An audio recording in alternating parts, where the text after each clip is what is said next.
7 États européens convoquent des ambassadeurs du régime communiste chinois pour les rappeler à l'ordre. L'Union européenne, UE, a récemment annoncé interdire de voyage 4 hauts cadres du Parti communiste chinois, PCC, et une entité chinoise.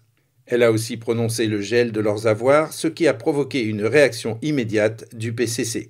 Ce dernier a alors annoncé des mesures de rétorsion à l'encontre de personnels et d'organismes européens, suscitant une vive réaction de la communauté internationale les 22 et 23 mars. Les personnes concernées par les mesures européennes de lundi dernier sont Chen Mingguo, chef du bureau de la sécurité publique du PCC au Xinjiang, Zhu Hailun, ancien secrétaire du comité politique et juridique, Wang Mingshan, membre du comité permanent du comité du parti de la région autonome ouïghour du Xinjiang, et Wang Junzheng, commissaire politique du groupe de production et de construction du Xinjiang et président du conseil d'administration de China New Construction Group Corporation. L'organisation sanctionnée est le Bureau de la sécurité publique de production et de construction du Xinjiang.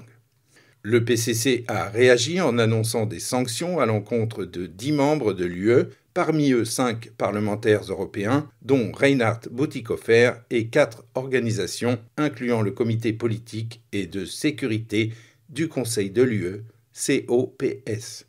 Mardi dernier, l'Allemagne, la Belgique, la France, le Danemark, les Pays-Bas, la Lituanie et l'Italie ont convoqué l'ambassadeur de Chine de leur pays. Monsieur Lu Shai, l'ambassadeur chinois en France, a été convoqué par le ministère français des Affaires étrangères pour lui signifier l'ensemble des griefs à son encontre durant un entretien d'une vingtaine de minutes. Lorsque monsieur Lu Shai a tenté d'évoquer Taïwan, il s'est fait proposer de convenir d'un autre rendez-vous.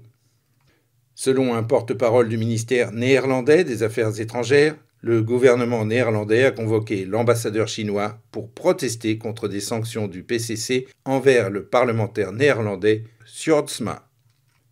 Le ministère danois des Affaires étrangères a également convoqué l'ambassadeur chinois M. Feng Tie pour lui signifier que les mesures de rétorsion chinoises constituaient une atteinte à la liberté d'expression des citoyens européens et danois.